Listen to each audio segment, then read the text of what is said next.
Welcome. We are live. Welcome to the second in 2025, our AIM Parenting Livestream, where we support you in nurturing your child's potential.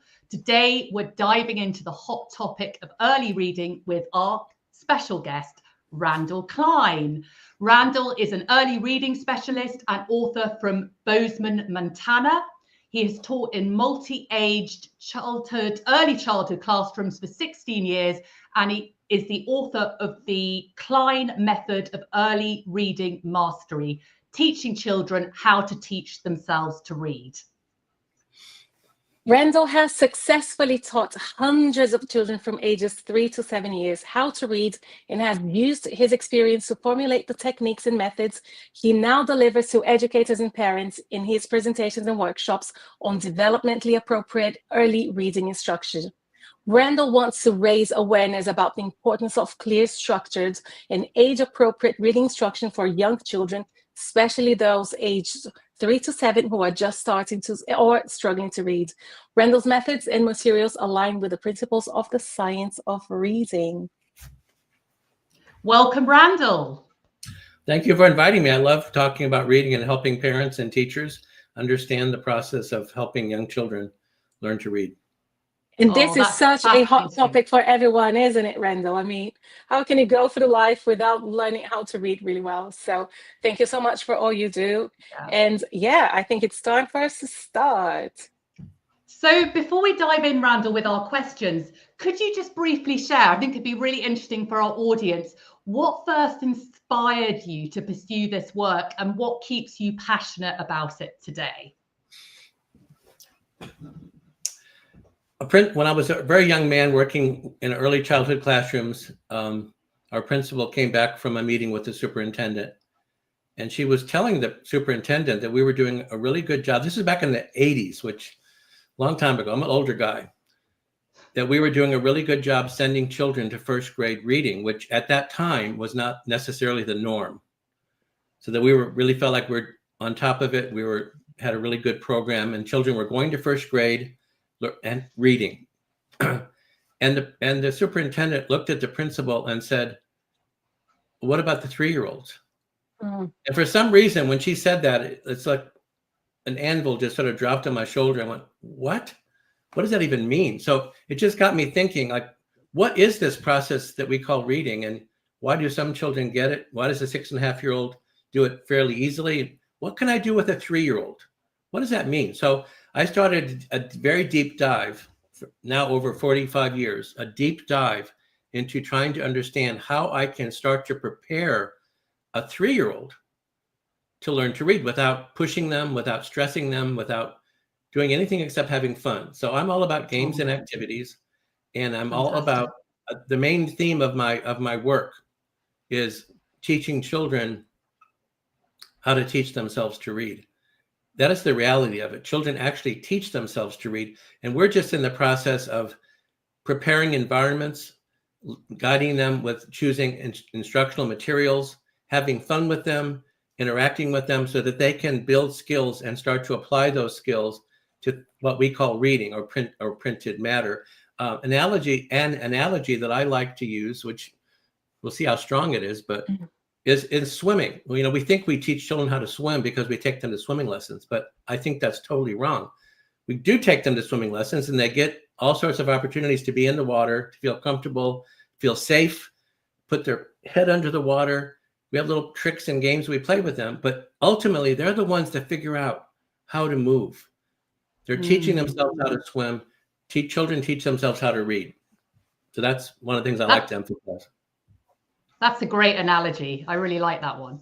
And so what are some things that we can start with when a child is 3? Where does a parent start?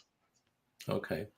Well, I'm going to be sharing some resources, a link to some resources that they can find some of my materials and download them for free. But one of the things that I start with is something as simple as rhyming, because rhyming starts to teach the brain and form the brain to be able to identify sounds in language. reading actually begins with the ear and with sound, not with printed, not with a visual. So by playing rhyming games with children, teaching them how to rhyme, learning a bunch of rhymes. That's how I work with young children, is I teach them a bunch of rhymes, not through memorization, but just through repetition. I might flash some flashcards to them and say, mouse, house. Can you say mouse, house? They repeat mouse, house. Bear, pear. I'm showing them pictures. They shout out bear, pear. I go through a set of 12 and then I'm done. I do other things. By the third or fourth day, when I hold up bear, the whole class is calling out pear. Pear. In other words, I'm teaching them specific rhymes. So they're starting to wake up to rhyming. So that's one thing you could do. The other thing that's really, really important is helping a child's brain slice off beginning sounds. Because when a child, actually, I'm going to show you a slide about this because I think it's really important. Let's see.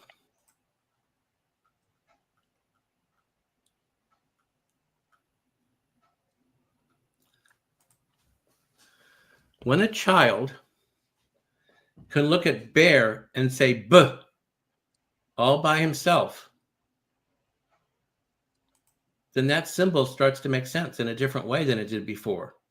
This is the alphabetic principle. So one of the games that I teach teachers and parents about and play with young children is helping children be able to touch the table and say T, to look at the bear and say B, to hold the cup and say K. So that is a really important thing. So beginning sound isolation. Okay. That's really interesting. And I'll tell you what, Randall, when I back in my teaching days, obviously, like, I'm not teaching anymore, nor is Amanda, which is great because now we actually get to do this. But I loved, and I taught like three-year-olds for many, many years. And the way that they welcomed rhymes, how passionate they were about it, especially because, like, I used to play the guitar with them. So I remember like singing so many times Down by the Bay. And I think it was like one of their favorite songs. And yes, it's like, it's such a beautiful way for us to just start preparing children for, like the phonetics and sounds and rhymes. So yes, I mean, I love a good rhyme. So now that is really good.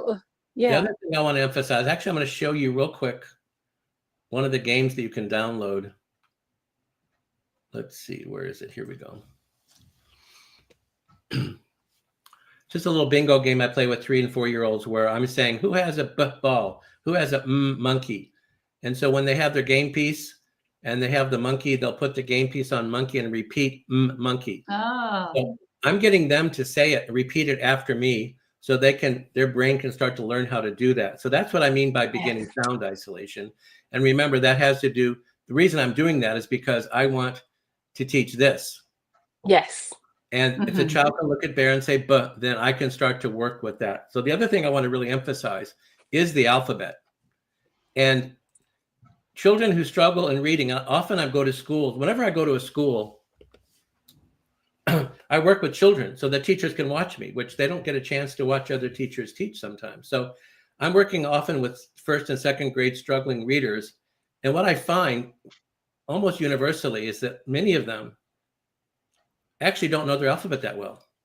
And it's a little bit surprising to the teachers who are watching me because, well, they're in 2nd grade, they should be reading. Well, they're trying to read, they can sort of read, but what's hindering them is their alphabet knowledge. So for parents who are working with 3-, 4-, and 5-year-olds and young children, or children, parents who have some 1st graders, 6-year-olds, 7-year-olds who are struggling a bit, spend some time with the alphabet. The alphabet needs to be automatic and fluent and very automatic, basically. So I want to emphasize how important it is for children to work with the alphabet and really understand the alphabet.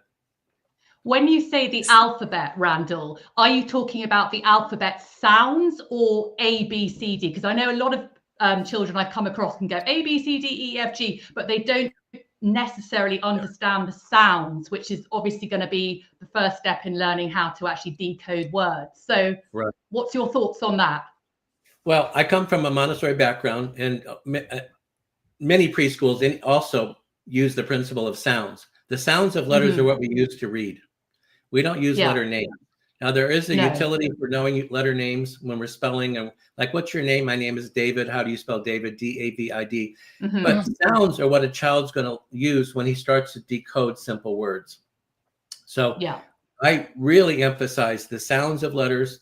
There's nothing wrong with talking about the names of letters, but I'm in the business of teaching the alphabetic principle. And the alphabetic principle is what is the underlying foundational skill that a child needs to have so he can understand our printed language. It's all about printed language, but it stems from sound. That goat is telling that child that symbol, that black abstract symbol, squiggly thing, says G. And all of a sudden, over a brief period of time, it becomes actually fairly concrete. It's like, of course, that's a G. The sound G is concrete. It vibrates when we say G, right? But that symbol is abstract, but that symbol can become concrete because it becomes like an old friend to us. So the sounds of letters are really important. So you'd suggest doing that before the actual alphabetic words. Yeah, I mean, and again, the letter names can come. There's nothing wrong with them, but I'm in the business of wanting a child to teach themselves how to read. So I'm going to give them the skill and the tools that they need. And the letter name is not a tool for them in order to Absolutely. Decode. Yeah, I just wanted to clarify that for some parents that might be listening that are doing the ABC thing. So yeah. Yeah, although we know, everyone knows that singing the ABC can be quite fun, but it may not be the most helpful song when you're trying to teach a child. Some classrooms sing the alphabet right? sound. Some classrooms sing the alphabet song with a, b, k, d, so that you can do the sounds as well. Now that's a good rendition of the song. I really like that, Randall. That's quite interesting. And Randall, do you think so? Like, when, if obviously, like, I'm sure you have heard this question so many times, but when do you think a child is actually ready to learn to read? Is there like a certain age? Well, I begin with 3-year-olds because I can do simple rhyming games and different beginning sound games, and I'm not asking them to remember or do anything except play with me. So but certainly parents with toddler children can also start playing these kinds of games. The answer that I usually give is, when is the child ready to have fun, to play games? Of course, at every age. So it's not about sitting them down and, putting their nose in a book and telling them to memorize stuff. It's about playing games. And because repetition is the healing balm of education. It's the healing balm. We need to make sure a child grasps something or has a tool in their tool belt, including the alphabet or sounds in language. So it's not really, it's never really too early to start because you're just playing games. I love that concept, actually, making it into a game. And things like, I suppose, I Spy games, but I spy with my little ear something beginning with K or D or whatever it is in the environment. So. So obviously, Randall, we know from, in Montessori, preparing the environment is a key principle in Montessori. How do you suggest parents create a sort of language-rich environment at home? Whether their child is at a Montessori school or not, or is in a traditional school? Well, of course, reading to children, having books available, having the child see you read. It's really important for the child to see you read, to see you enjoying a book. And reading out loud to children is hugely important because vocabulary is ultimately the bottom line in terms of a child's ability to climb the social ladder and to be able to read well in their older years when they're in high school. It's vocabulary. So reading to them, not just baby stuff, but things that, literature that have better sentence structures, more complete sentence structures and higher vocabulary, very important. But also just having little activities that the child can do with you or by himself independently that have to do with the alphabet or with rhyming or with beginning sounds, or if they're actually starting to decode and read simple words, you can just have little word cards and different games. One thing I want to show you real quickly is I'm not sure how you're going to share my resources to people who are watching this as a recorded thing, but what I put into the chat is a link that takes you to a Google Drive. So for those who are watching us or listening to us, we are going to make sure that this link is available in AIM's webpage. So we'll just leave a link for you guys to have access to it, and then you can download the resources that Randall is so kindly sharing with us. So I have a document that you can download that has all of my games and activities, and you can just click on the word and you can download the game. So here is the beginning sound bingo game. This is some rhyming cards. This is a little fun game. Do they rhyme? Fantastic. Yes or no? There's some alphabet activities you can download and print. This is sort of decoding activities, working with words rather than just letters. So these are some activities you can download and print. These are more advanced activities. So this is a good resource for you. The other resource that I will point out, which you may be interested in, is my book, Welcome to Go to Amazon.com. Sort of lays out, it's mostly a manual of all the different games I played, but the first few chapters are about my methods and how we teach children how to teach themselves to read. So I wanted to thank you for letting me show this, because this is my life work, and a lot of teachers and schools in the United States are using my materials. Even if they don't understand my methods or use them in different ways, they need games and activities to do. They need something to do with children. So back to your question, having things in your environment that you can engage with the child. Practice. One of my slides that I always show when I'm teaching teachers and parents is that reading instruction is primarily supervised practice. So when I coach children on Zoom or I'm working with a child, I'm not teaching them per se. I'm coaching them in a particular game. Like, this is how you play this game. Let's play it together. And then once the child can play it independently, I say, bye-bye, come and get me. Yeah. I'd love to look at your work and see how you do it, because they like to show you what they can do. Example is if maybe they just want to show you the rhyming pictures that they put together, oh yeah, let's do that together. And then you can do it by yourself. The whole goal is to do something with the child so they can do it independently. Later on, they might be doing an alphabet, an alphabet game, and they have it all on display, and you can, take a picture of it. If you're a teacher, I like to take pictures of it and let the parent see the kind of work that the child's doing. So just putting things in the environment and engaging with the child, I think, is the main thing. This is so interesting, because it's funny, because even if you're coaching a child, like, did I misunderstand? Like, do you coach children online as well, Randall? Yes. During COVID, I figured out, because I do this as my community service in my local city, Bozeman. And so I work with families here in my church and other places that find me. And I had to stop doing that. So I have all these digital files that I've created for over 40 years. So how can I do this on Zoom?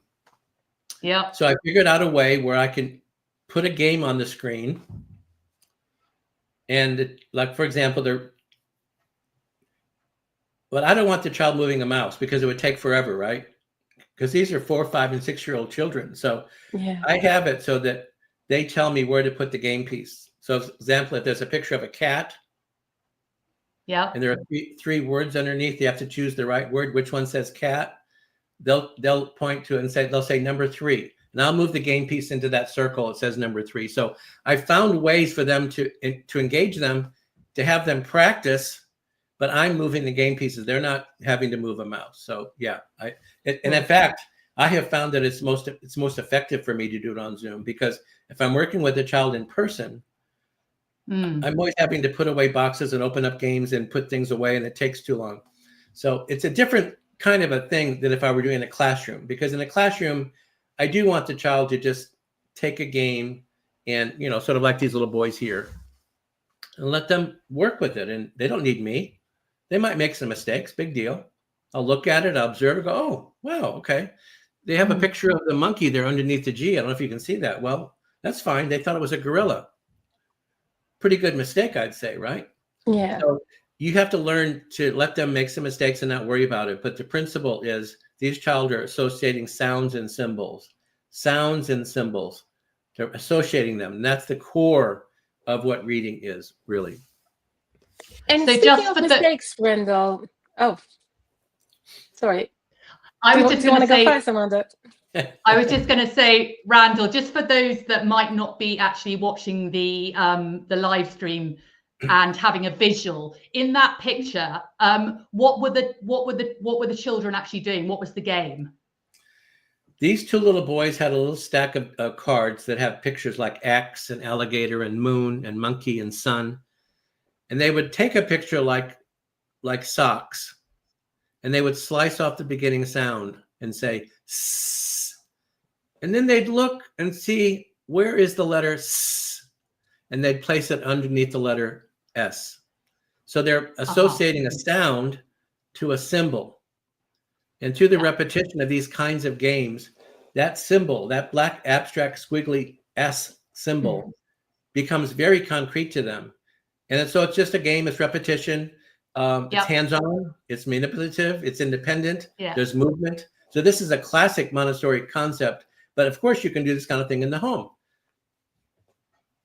Absolutely. And I love the fact that you can actually do it even virtually because it just opens up so, like for so many families who might be interested in working directly with you, Randall, like they no longer have that geographical barrier between, like you and them and their child, which is really amazing. And obviously, like we need to be so grateful to technology because we can also break so many barriers with it, which is wonderful. Now, you mentioned in the picture, Randall, something about a child making a mistake. So how do you usually handle mistakes? Do you gently correct them when they make a mistake? Do you just wait because time is actually going to also teach them? It's a process, like nobody starts off just doing things perfectly well. How does it work in your method? Well, I think it depends. It always depends on the situation. Sometimes there's no need to correct a mistake because everything else, 90% of the work they did is perfect. It's like, okay, big deal. Other times, you want to correct it because you're trying to give them more specific information to help them in the future. The whole point is you want to encourage them, not, diminish their work, make them feel like they're wrong. Some children are very sensitive about being wrong.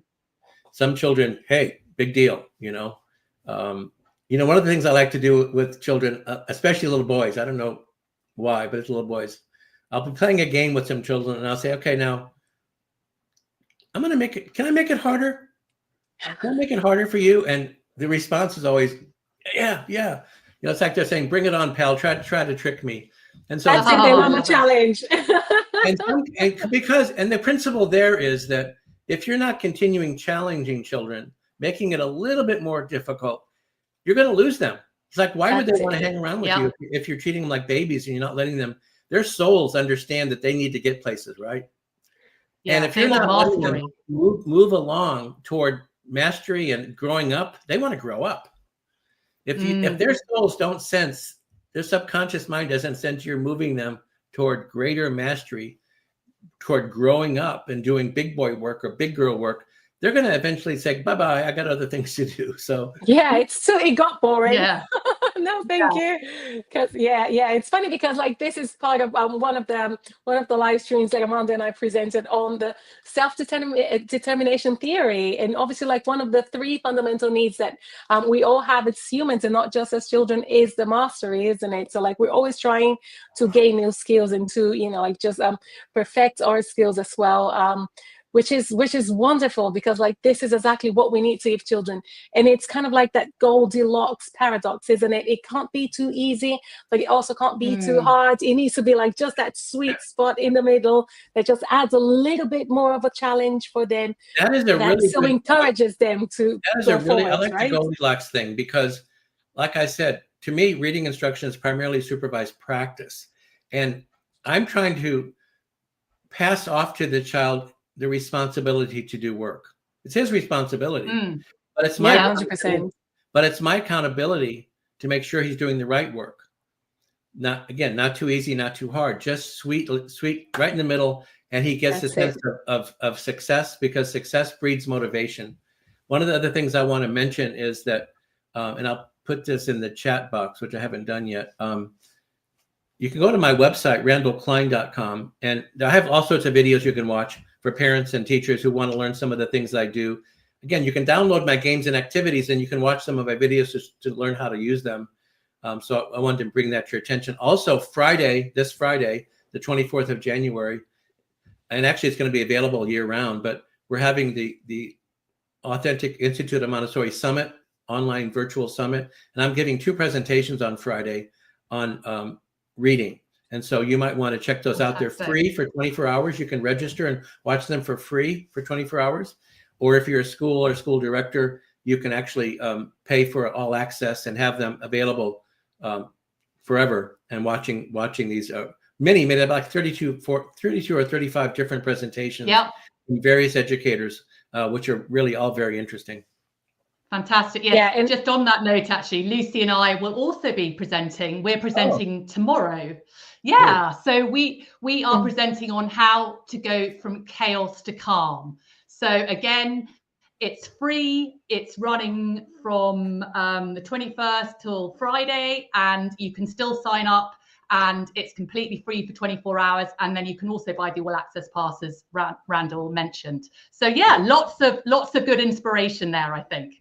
So yeah, 100%. And I'll tell you what, from my experience last year, because last year 2024 was when AIM launched their very first summit. I got the live the all access pass, and that was the best thing that I had ever done. It's such a low investment for so much that you can gain from all of these presentations. And just to let everyone know, so like the access is actually for 3 months. So if you buy the all access pass, yes, it's a 3-month access. Right. So like same thing as last year's as well. And then if by any chance, like you want to go for the free pass, remember you have like 24 hours, and it's going to be really intense 24 hours. And there's still like so much that you can get from it. So I hope you guys sign up for it. There's still time, and it's going to be, well, it has already been such a wonderful success. So yes, hopefully we're going to see you guys there in the chat as well, because at the end of the day there is a chat where people just drop questions, and we can we can just like interact with them. So it's really, really cool. So yeah, amazing, that's awesome. So Randall, we always have a parent question at the end of these lives, and the one that's come in today is a parent who has a 6-year-old child who's currently attending a traditional school here in the UK and is struggling to read, and as a consequence of that is losing her confidence. So what can this parent do at home to build this child's confidence, basically? And because she's really, doing homework is becoming a real battle of wills, because she's just not. How old is the child? 6. Okay, so probably first grade, you think? Do you have that in UK? Okay. Yeah. Well, of course, looking at the alphabet knowledge to see what, playing alphabet games, believe it or not, can really strengthen reading. A lot of times homework involves reading books. Yes.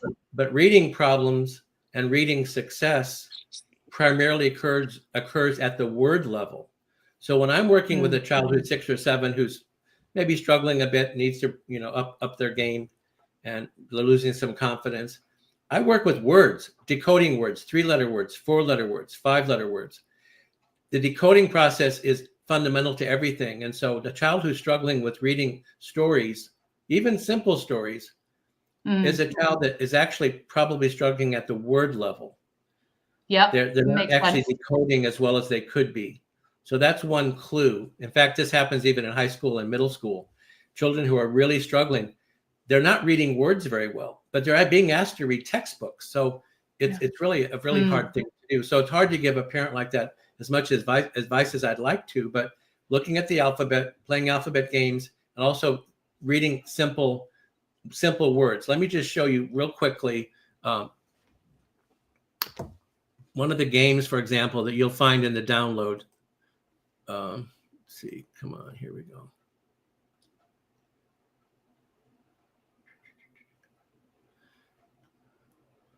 So it's interesting how basically, hey, you know, like if your child is struggling, let's just go back to the early stages. Yeah. Right? Yeah, without just, making them feel like you're treating them like a baby, but Mm-hmm. you need to sort of look at those things. I mean, here's a game.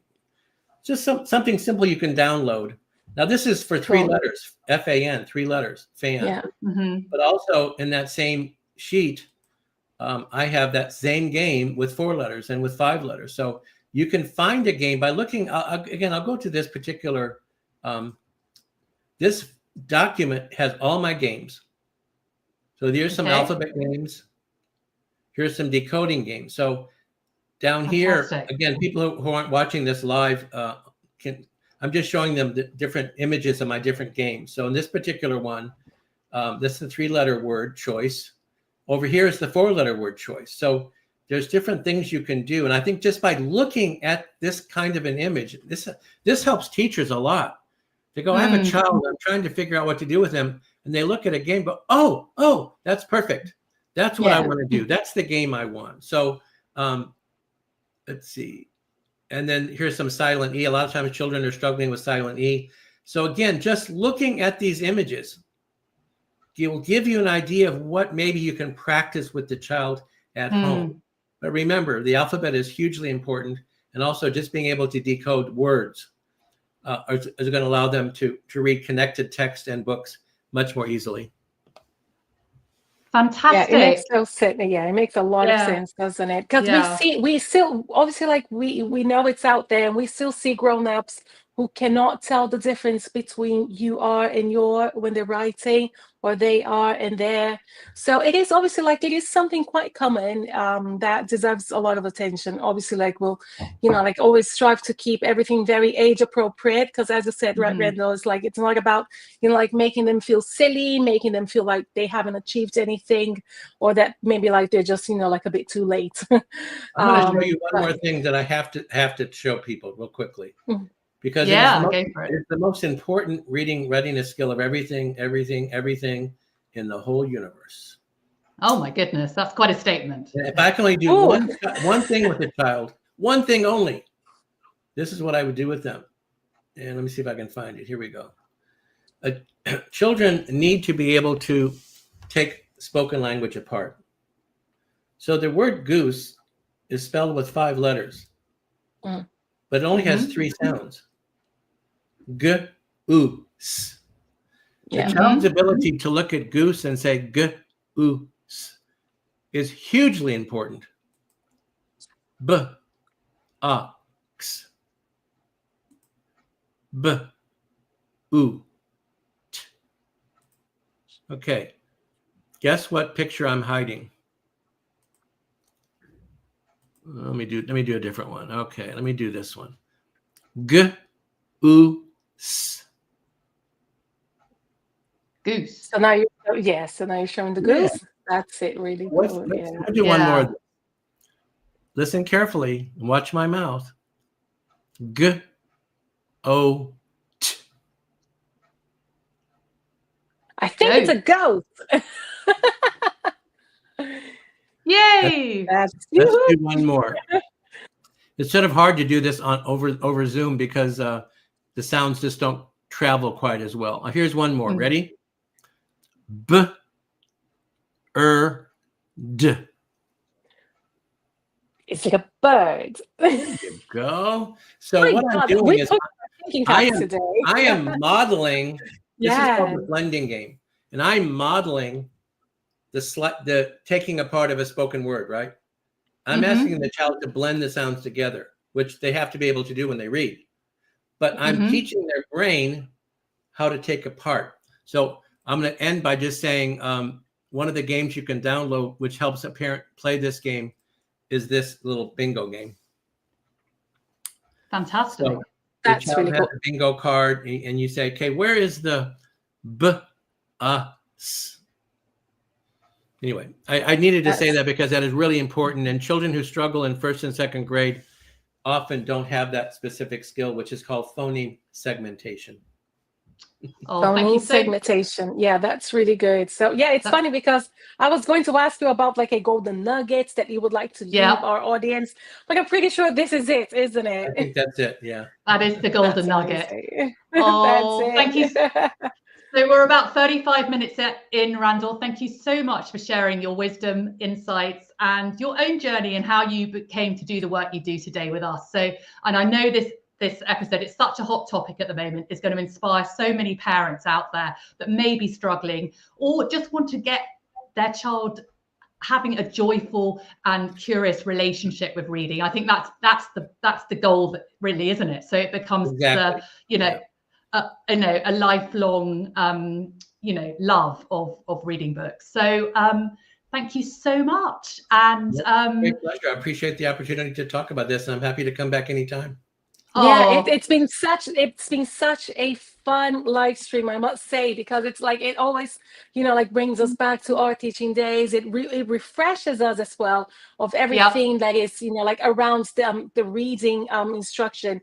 And for those who were listening to this podcast, we highly recommend that you go back to it, and whenever you have some time, watch the video, because Randall has shared so many slides with pictures and resources that are worthwhile for you to just take a look and download. So again, like, we are going to make sure that these that the links are available for you guys to download.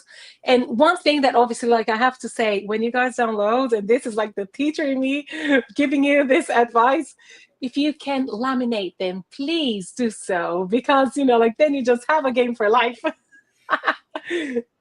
That's true. Amazing. When you have that's the teacher in me, Randall. Just laminate people.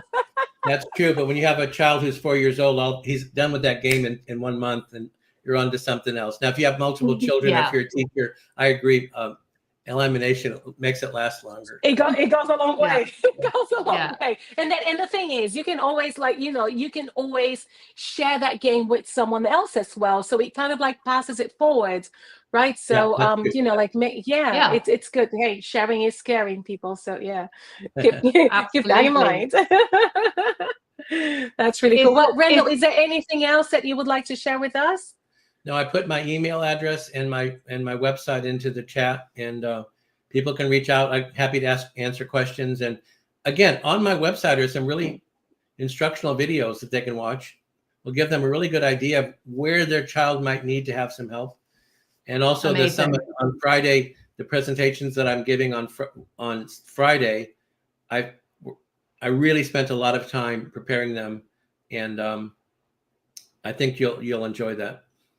Yeah. So we look forward to watching them as well, Randall. That's it. Yeah. So like, if you want to have more information about Randall, you can either sign up to the summit, or you just remind us of your website again, Randall?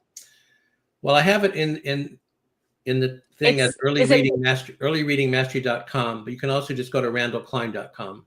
randallklein.com. Okay, that's amazing. Fantastic. Well, thank you so very much for today, Randall. Yeah, it's been so much fun. Such an amazing live stream. Yeah. Thank you so very much, Randall. And hopefully we'll see each other again. Well, we will, because we're colleagues, aren't we? We work for the... That's it. We are, which is great. So wait, one more thing. Actually, one more thing. We didn't really mention this. I'm the admissions officer for Authentic Institute of Montessori. So I'm the guy that people sort of travel through when they're registering or wanting to take our certification courses. So I'm a good contact if you have questions about becoming a Montessori teacher. Oh, amazing. So there you go. Yes. So there you go. That is the best contacts that you can have in your book. Exactly. So just to remind you that Lucy and I will be live tomorrow. Well, not live, but our presentation will be shown tomorrow at the AIM Summit. So please do register if you haven't already. As we've said, it's free, and we'll be there to answer any questions that you have during the presentation. So until 2 weeks' time, we'll see you then. Yeah, thanks very much. Have a great one, everyone. Bye now. Bye.